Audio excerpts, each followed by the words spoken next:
She hands it off to Jackson. Jackson uses the screen, lost the handle, bounce pass to Plum. Plum loses it, regains it, throws it up for grabs. Grabbed by Boston out of the sky, and we're going to have a foul here. No, a timeout taken by Indiana. What I love the most about this squad is that, just like O said, like we instill confidence, the coach instills confidence that any shot you take, shoot it with confidence because we trust you and we trust that you're going to make it. And I feel like that's just really helped us down the line because no matter who comes in, no matter who steps up, we're all just really happy for each other. Aaliyah Boston said something after the game that had every Fever fan buzzing. She didn't just talk about it, though. She absolutely lived it. In a season where Indiana has been battered by injuries, Boston dropped 22 points, grabbed 11 boards, and snagged a career-high 6 steals. And get this, she capped it all off with a game-sealing stop. So, what exactly did she mean by those words? That's what we're getting into, because her post-game line might just be the key to understanding how the Fever pulled off their most important win of the year. Even with injuries piling up and momentum shaky, one unlikely hero lit the spark that closed the door on LA. We're going to break down how this win really changed everything for Indiana's season. Fever dub! Bow, bow, bow! Hell yeah, hell yeah.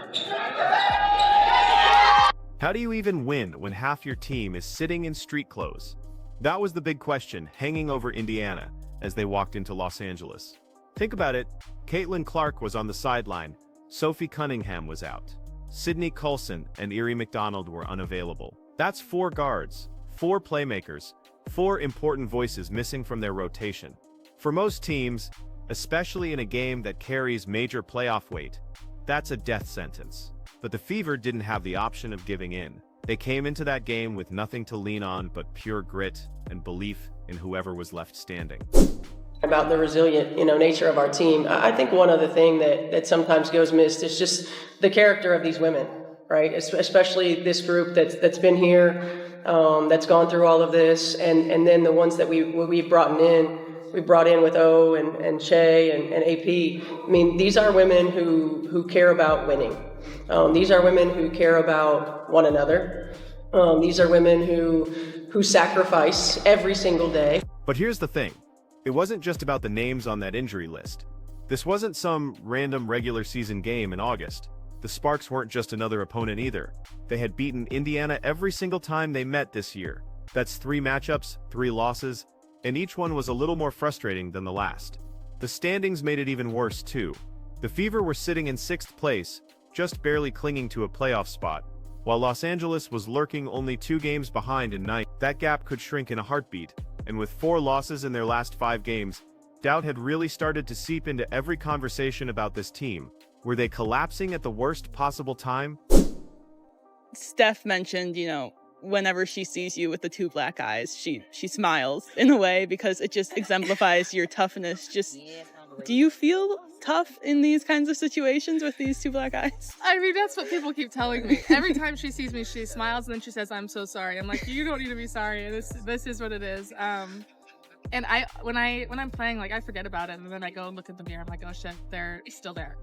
So yeah, I don't really think too much about it because I don't necessarily feel them all the time. Yeah, and you're still able to see completely fine? Yep. All right. Nothing's changed. All right, perfect, I think. So, this was a team that looked pretty fragile from the outside. With only 5 games left in the season, they were forced to pull together with patchwork lineups.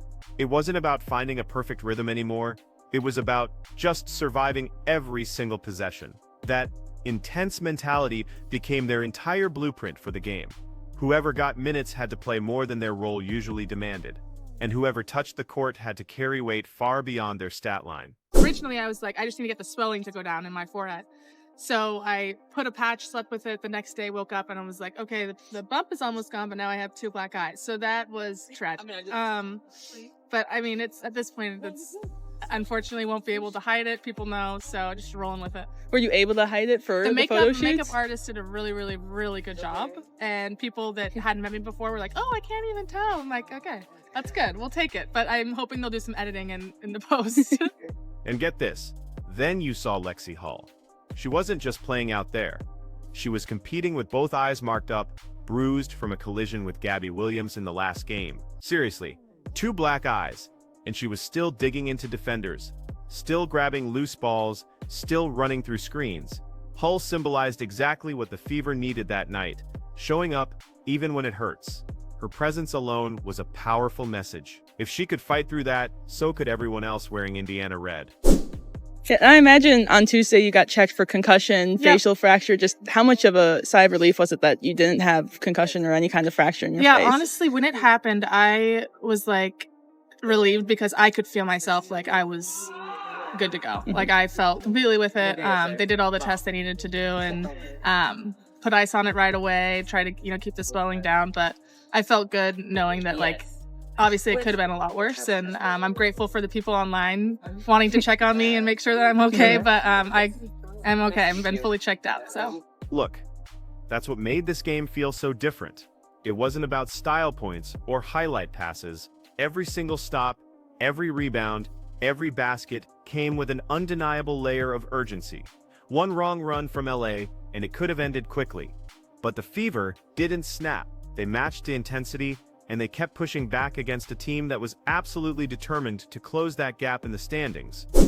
I like that we dug in. It wasn't ideal in terms of how the game was. It was ugly. We had moments where we were better than others, but we dug in. I mean, when you think about key defensive stops, key offensive rebounds, like AB's key offensive rebound there at the end, making plays, deflections that led to steals or deflections that led to bobbled passes. Meanwhile, by refusing to break under that pressure, Indiana set the stage for someone totally unexpected to rise up. The sheer resilience of that short-handed group left the door open for a veteran who had been waiting for her moment to step fully into the spotlight. What if the player no one expected became the closer everyone needed? That's exactly what happened for Indiana when Odyssey Sims stepped onto the floor in Los Angeles. Think about it, this was supposed to be a night about survival, a short-handed roster just trying to hold together long enough to steal a win. Yet somehow, a 31-year-old veteran who wasn't even part of the starting lineup became the heartbeat of the game. And for Sims, the significance grew even bigger because of the jersey worn by the opponent. She used to call the Sparks her team. That added layer of history fueled her every possession, and you could totally tell from the way she played that this meant something personal. Sims left open for three. She got it.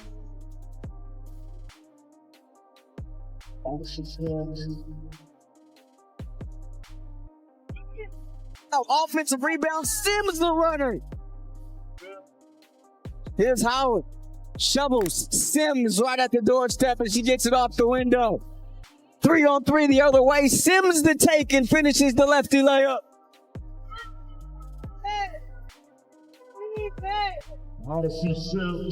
The thing is, at this stage in her career, most people don't expect a backup guard to carry an offense.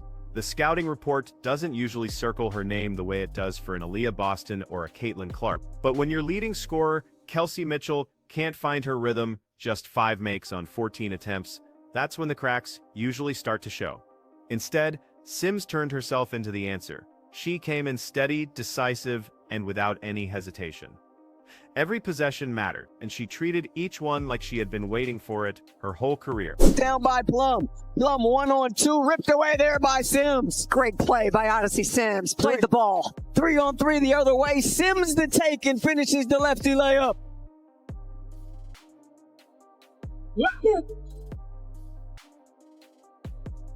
What's more, her numbers tell part of the story, but honestly, only part. She had 21 points total, but it was the timing of each bucket that truly turned heads.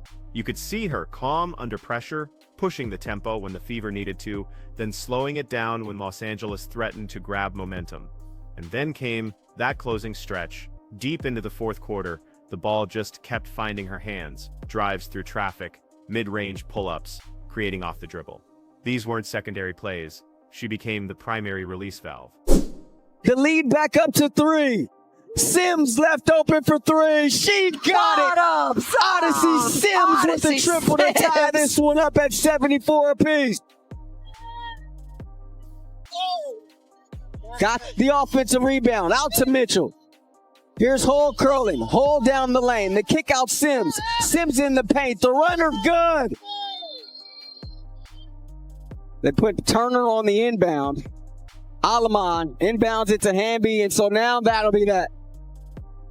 Here's what happened. The defining moment arrived with just 13.6 seconds left on the clock. Indiana was clinging to a chance. The ball was in her grip, and she rose into that quick floater she's honed for years. It dropped through clean. That was the shot. The one that gave Indiana the lead for good and silenced the Staples Center crowd.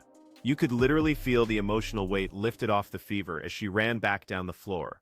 Arms calm, face clear, almost like she knew this was her specific move.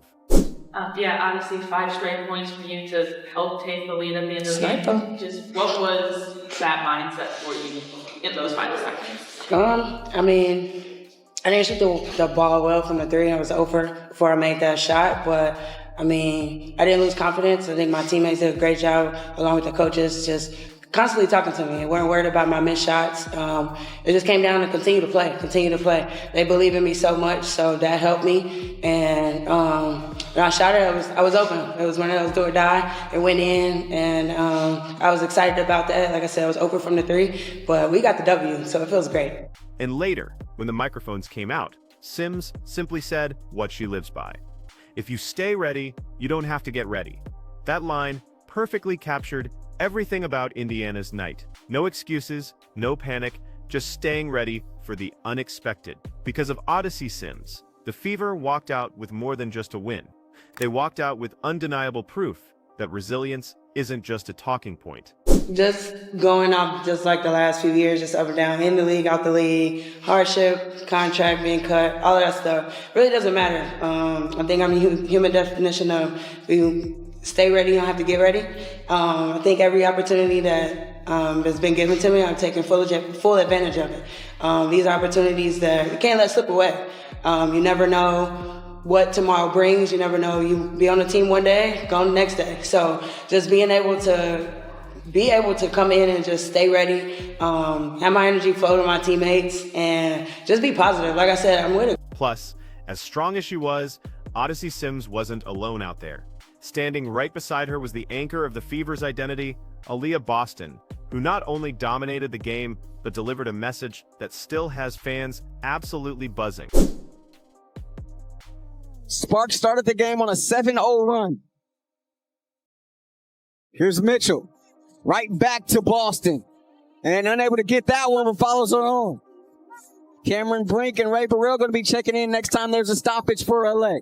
Here's Turner in traffic, and she gets it up off the window. Beautiful pass from Boston.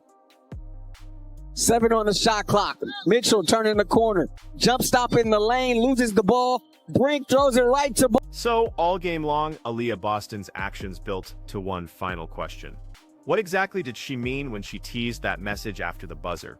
Because if you watched her closely, it looked like she was already answering through her play. She didn't just fill up the box score. She stamped her presence onto every single part of the game. We're talking 22 points, powering the offense. 11 rebounds, muscling through the Sparks' front court. 4 assists, keeping the ball moving. And then 6 steals, the highest mark she's ever had in her career.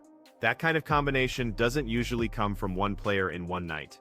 But Boston carried both ends of the floor without blinking. Julie Alaman, 5 points here tonight. They go high-low, and Boston the beneficiary. And that's the 18th point off of a Sparks turnover. Hamby the crossover. Hamby rejected there by Boston. Here's Mitchell, always dangerous with the ball in her hands. Finds Boston's free throw line. Boston against Hamby. Jump hook gets... Now, the defining moment came with so little time on the clock, you almost missed it. Just 1.9 seconds left. Los Angeles was desperate for one last chance, and Boston read the play absolutely perfectly.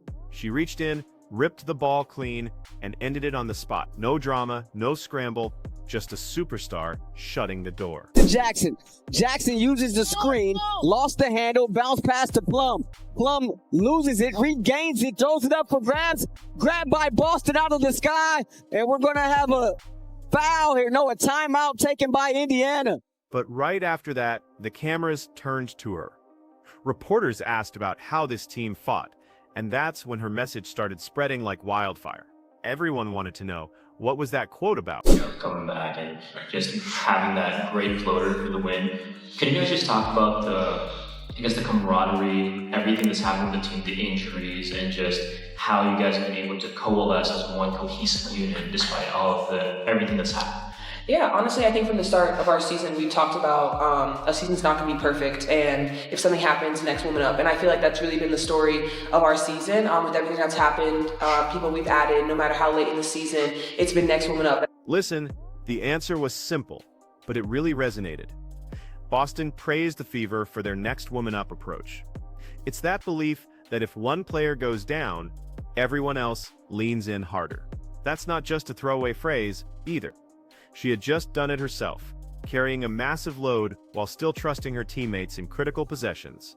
But beyond her, this game was living proof of that culture.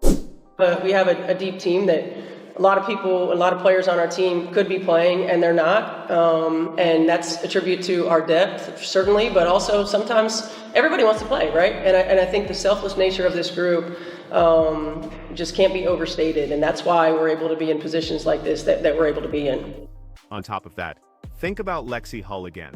Her face was bruised, eyes darkened from that collision in the last game.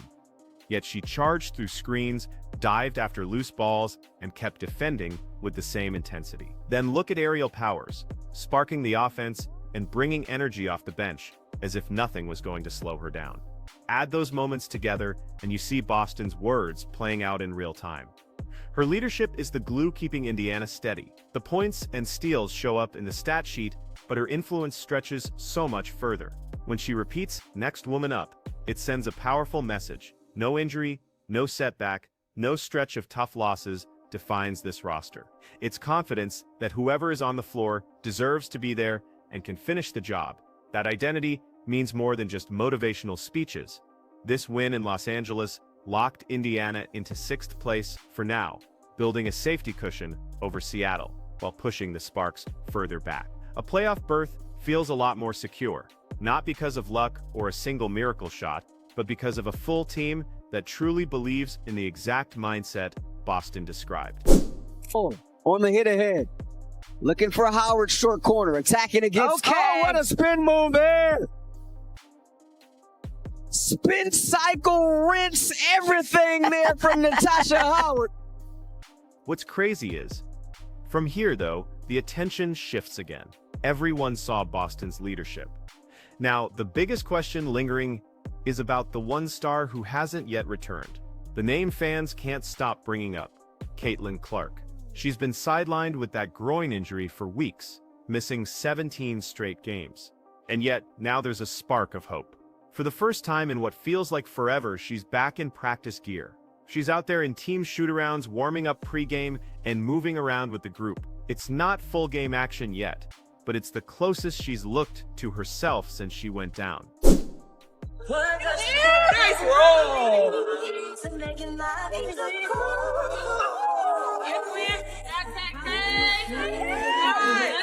And the timing couldn't be more intriguing. Indiana only has 5 games left on the regular season calendar.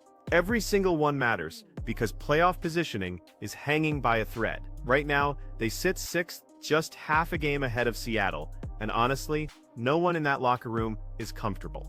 Dropping even one contest could mean tumbling in the standings.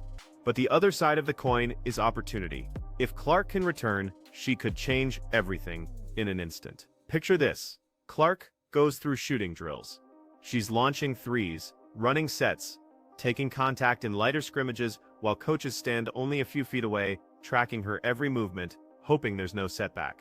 The entire building feels different when she's out there. Teammates glance over, fans start buzzing, and you can really sense the weight of what's at stake.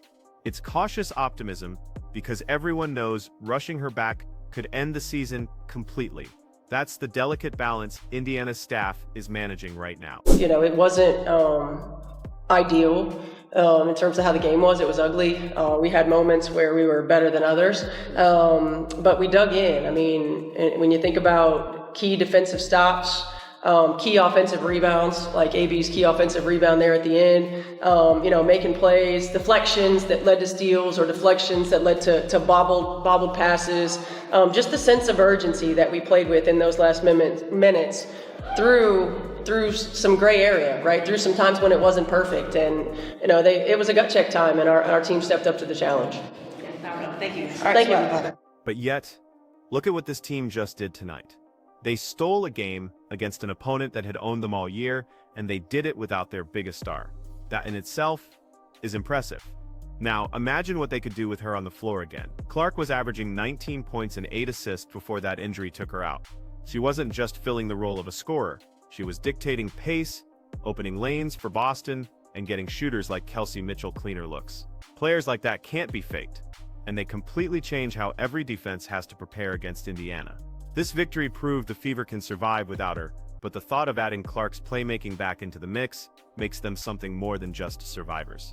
Suddenly, the conversation shifts from, can they just hang on, to can they make some serious noise, if they get there. It's still uncertain, and the risk of aggravating that groin injury definitely lingers. But with just days left before the postseason begins, Clark's return could flip Indiana into legitimate contenders overnight. Great job, ladies!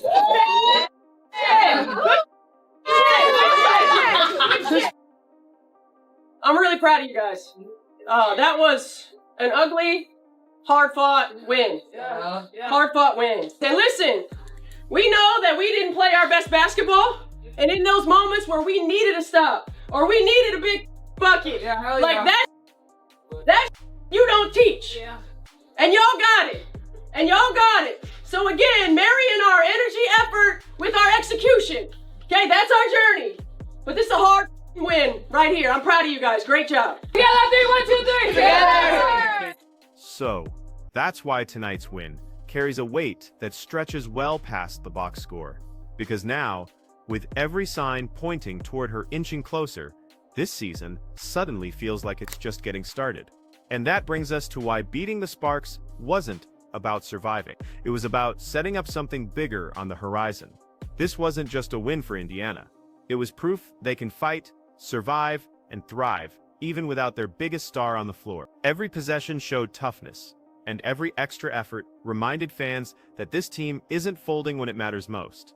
With Caitlin Clark inching closer to a full return, the Fever suddenly look less like survivors and more like a group learning how to close games under fire. That growth is priceless. For Fever fans, hope feels alive right now, and even brighter for a team that wins this way, with so much resilience, has only just begun.